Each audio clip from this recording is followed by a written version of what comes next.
నమస్తే రమగారు. నమస్తే జయ. రమగారు, ఇప్పుడు వారానికి ఒక స్తోత్రం కానీ మంత్రాలు కానీ ఇలాంటివి మనకి వినడం అలవాటు. కొంతమందికి వచ్చిన వాళ్ళు పాడుకుంటూ ఉంటారు. వెంకటేశ్వర స్వామి సుప్రభాతం అని, లక్ష్మీదేవి అష్టోత్తరం అని, తర్వాత విష్ణు సహస్రనామం, లలితా సహస్రనామం, ఇట్లా ప్రతి ఒక్కటి చేస్తూ ఉంటాం కదా. విష్ణు సహస్రనామం గురించి మాట్లాడుకుందాం రమగారు. దీనికి వినటానికి ప్రత్యేకమైన సమయం ఏమైనా ఉండాలా? ఉదయం సాయంత్రం అని ప్రత్యేకమైన విధానం ఏదన్నా పాటించాలా? ఎట్లా రమగారు ఇది? ఇప్పుడు వినడానికి, చదవడానికి, దేనికైనా మనం వారానికి ఒక దైవాన్ని ఆరాధిస్తాం. ఒక రోజుకి ఆదివారం నాడు సూర్యుడు, సోమవారం నాడు శివుడు, మంగళవారం నాడు అమ్మవారు, అంతే కదా. ఈ బుధవారం నాడు వెంకటేశ్వర స్వామి, అయ్యప్పో, వినాయకుడు అనుకుంటాము. గురువారం నాడు దత్తాత్రేయులు, శుక్రవారం నాడు లక్ష్మీదేవి, శనివారం నాడు నువ్వన్నట్టే వెంకటేశ్వర స్వామి, విష్ణు సంబంధమైనవి శనివారం. ఈ వారం, వర్జం, రోజు, మాసం, దినం ఏటితో సంబంధం లేకుండా ప్రతిరోజు చదువుకోవాల్సింది, నిత్యము అనుసంధానం చేసుకుని ఉంచుకోవాల్సిన అద్భుతమైన స్తోత్రాల్లో విష్ణు సహస్రనామం అగ్రగణ్యం. మొట్టమొదట చెప్పుకోవాల్సింది. ఇప్పుడు వెంకటేశ్వర సుప్రభాతము, స్తోత్రము, ప్రపత్తి, మంగళాశాసనము, వెంకటేశ్వర వజ్రకవచము, వెంకటేశ్వర కరావలంబము శనివారం నాడు ప్రత్యేకంగా చదువుకోవచ్చు. రోజు స్వామివారికి పవళింపు సేవ ఏమంటారు, మేల్కొల్పు ఉంటుంది. పొద్దున్నే వినొచ్చు, అవి కూడా వినొచ్చు, చదువుకోవచ్చు మీ ఓపిక. అయితే వీట్లలో విష్ణు సహస్రనామం ఏంటంటే చాలా ప్రత్యేకమైంది. మనకి తెలిసి చెప్పబడింది. మనకి ఎక్కడ తెలిసి చెప్పబడింది? మహాభారత యుద్ధం అప్పుడు చెప్పబడింది. ఈ మహాభారత యుద్ధంలో అంపశయ్య మీద చేరిపోయాడు భీష్మ పితామహుడు. ఆయన యుద్ధం మధ్యలో 10వ రోజున ఎప్పుడో పడిపోయాడు. పడిపోతే ఆ ప్రాణాలు ఉత్తరాయణం వచ్చేదాకా ప్రాణం నిలిపి ఉంచుకుంటానని అనుకుని పుణ్యకాలం వచ్చాక మరణిస్తాన్ని ఇచ్ఛామరణ శక్తి కలిగిన వాడు కాబట్టి ఈ అర్జునుడు తయారు చేసిన అంపశయ్య మీద, అంపశయ్య అంటే బాణాలు ఏర్పడినటువంటి ఆ శయ్య మీద ఉండి తన జీవితాన్ని నిలబెట్టుకుని ఉత్తరాయణం వచ్చాక, ఇంచుమించు మాఘమాసం వచ్చాక ప్రాణాలు విడిచిపెట్టారు. దానికి ముందు తాను ప్రాణాలు విడిచిపెట్టడానికి ముందు ధర్మరాజుకి ఉపదేశించినవి సహస్రనామాలు. ఆయన భగవద్ దర్శనం చేసి భగవంతుని లీలా విభూతినంతటిని, ఇంచుమించు కృష్ణ పరమాత్మ భూలోకంలో పుట్టినప్పటి నుంచి ఆ భగవత్ సాన్నిధ్యాన్ని అనుభవించి తనకి తెలిసిన దాన్ని ఆ రకంగా మనకు అందించారు. మనం భగవద్గీతని ఎట్లా అతి పవిత్రంగా మొత్తం చదువుకోవాలి, 18 అధ్యాయాలు మొత్తం అధ్యాయాలు నోటికి రావాలి, ఇవి చెప్పుకుంటున్నాము. అట్లాగే విష్ణు సహస్రనామం కూడా నోటికి రావాలి ప్రతి వాళ్ళకి. మిగిలిన సహస్రాలన్నీ ఒకెత్తు, విష్ణు సహస్రం ఒక్కటి ఒకెత్తు. ఈ విష్ణు సహస్రంలో ఉన్న ప్రత్యేకత ఏంటంటే, ఏమిటో మన మధ్యలో ఒకళ్ళు చెప్పారు, లలితా సహస్రం ఈజీగా వచ్చేసింది, విష్ణు సహస్రం రాలేదు, ఇది టఫ్గా ఉందంటారు. మాకు ఎందుకనో చిన్నతనం నుంచి అదే అలవాటు, అందుకని మాకు ఇదే ఈజీగా అనిపిస్తుంది. ఇందులో ఆ ధ్యాన శ్లోకాలు, భగవంతుని ఆ వర్ణించినటువంటి శ్లోకాలు, ఇంత పెద్ద విష్ణు సహస్రనామాన్ని ఒక్క శ్లోకంతో చెప్పుకోగలిగే అవకాశాన్ని ఇచ్చిన ఆ భగవంతుని యొక్క మన పట్ల ఉన్న వారికి ఉన్న కరుణ, అవునండి, అవన్నీ చాలా ముఖ్యమైనవిగా అనిపిస్తాయి. సహస్రనామంలో ఒక ప్రత్యేకమైన ఇది ఉన్నది.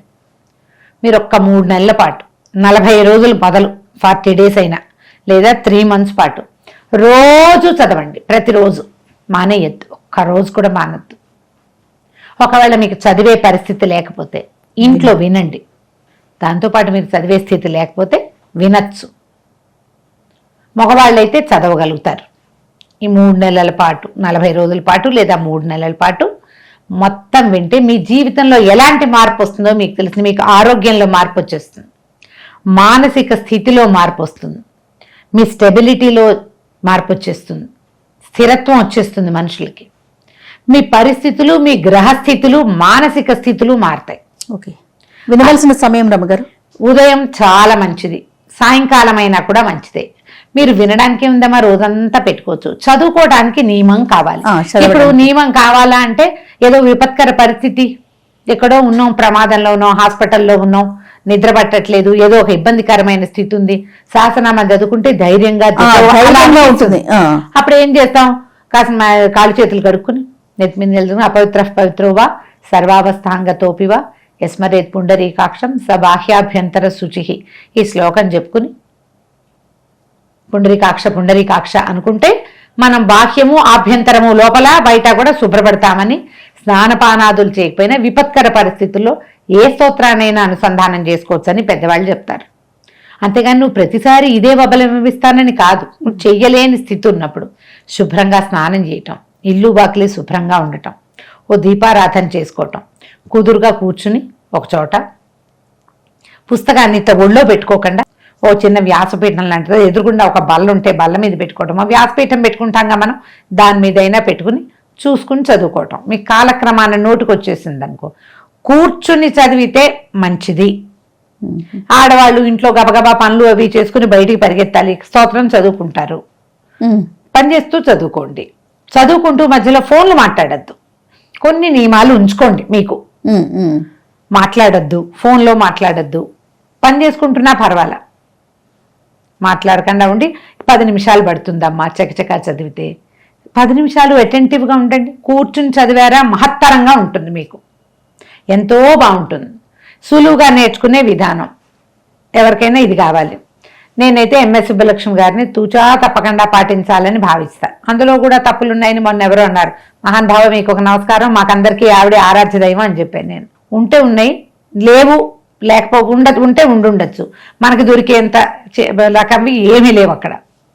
పుస్తకం పెట్టుకోండి, సుబ్బలక్ష్మి అమ్మగారిది ఆన్ చేసుకోండి, ఆమెను ఫాలో అవుతూ వెళ్ళండి. అప్పుడు మీకు తప్పులు తగ్గిపోతాయి, క్రమంగా అలవాటు అవుతుంది. ఆమె ఒక హై రైజ్ వాయిస్లో చదువుతారు. ఎట్లా శుక్లాంబరధరం విష్ణు అక్కడ వినపడుతుంది. అంత హై రైజ్ నువ్వు కింద చదువుకో, పైన కదా వినపడుతుంది. చదవగలిగావా? కంఠం హెచ్చి చదివితే మీకు బ్లడ్లో చేంజ్ కనపడుతుంది జయ. రక్తం పరుగులు తీస్తుంది. ఎన్ని రకాల ఆరోగ్య సమస్యలు ఉన్నా తగ్గిపోతాయి. నోట్లో చదువుకుంటే ఉండే ఎఫెక్ట్ ఒకటి, ఓకే. పైకి చదివితే వచ్చే ఎఫెక్ట్ వేరే. అసలు వారిని ఫాలో అవ్వండి. మీరు కాదు ఇంకొకళ్ళు ఎవరో ఫాలో అవుతాం, గురువు గారు ఎవరో చెప్తారు, మాత్రంగా ఫాలో అవ్వండి, అది పెట్టుకోండి. దాంతోపాటు చదువుతుంటే ఏమవుతుంది, ఎక్కడైనా మీరు నట్టు కొట్టినా మీ ఇంట్లో పారాయణ ఆగదు, అది నడుస్తూ ఉంటుంది. అవును కదా, అది నడుస్తుంది.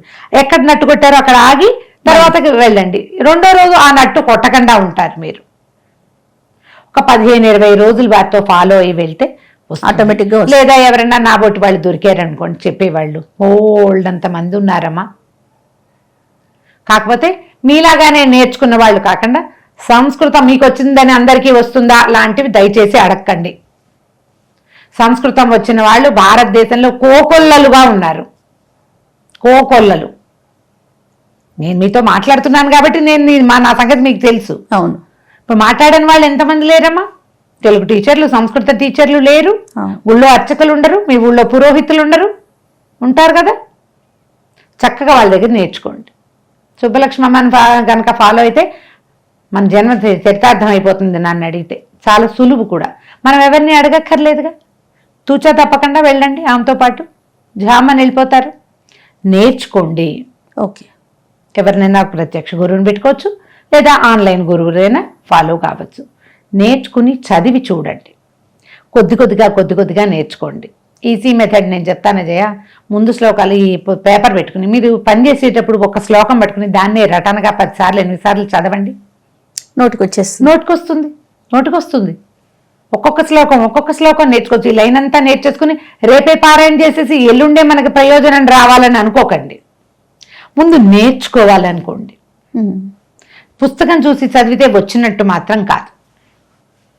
అది ఎట్లా అంటే అస్తులకి పట్టేసేయాలి, అలాంటివి లోపల పట్టేసుకోవాలి. కాల్షియం ఎట్లా పట్టుకుంటుందమ్మా వాళ్ళ లోపల బోన్స్లో, అట్లా నిద్రలో అయినా ఎక్కడైనా వినపడుతుంటే వచ్చేసేయాలి. మనకి వచ్చేయాలంటే అలా నేర్చుకోవాలంటే మీకు మనిషే ఉండక్కర్లా, మీ లోపల ఉండాలి అది, ఆ ఫీల్. అంతే. ఒక్కొక్క శ్లోకం నేర్చుకోండి అంతే.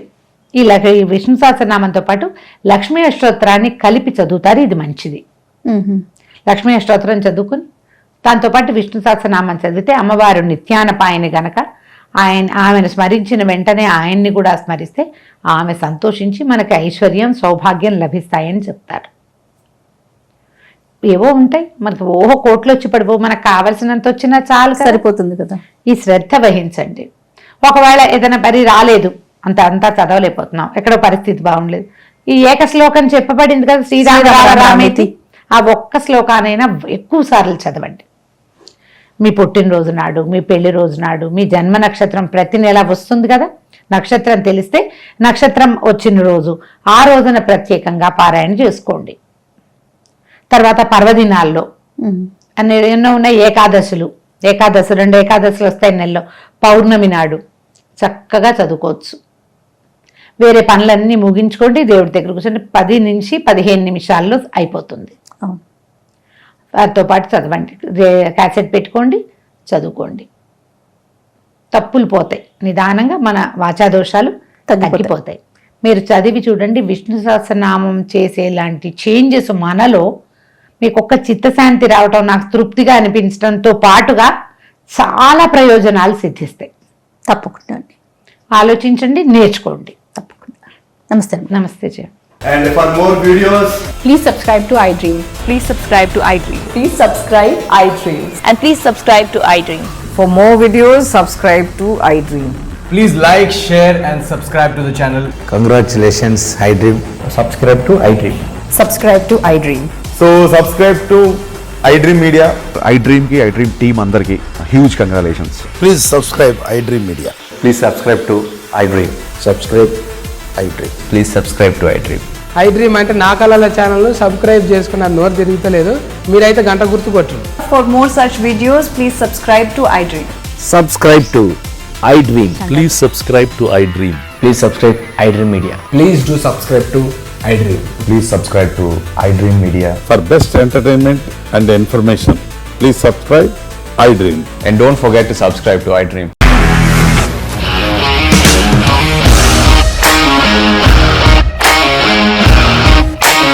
ఇండస్ట్రీలో కమిట్మెంట్ ఇష్యూస్ వస్తే నీకు కూడా వచ్చినట్టు మార్నింగ్ తీసుకెళ్ళాలంటే కొట్టి పడేస్తారు.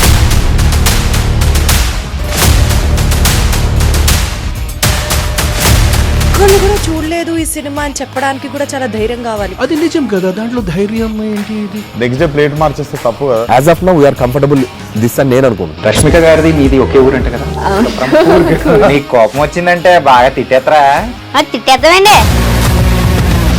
నిజంగా గేమ్ ని ఎలా చేంజ్ చేయగలిగారు? APSFC వాళ్ళకి 6 నెలల్లో నేను 6 లక్షలు కట్టా. బిజినెస్ చేయాలనుకుంటే it is as difficult as riding a tiger.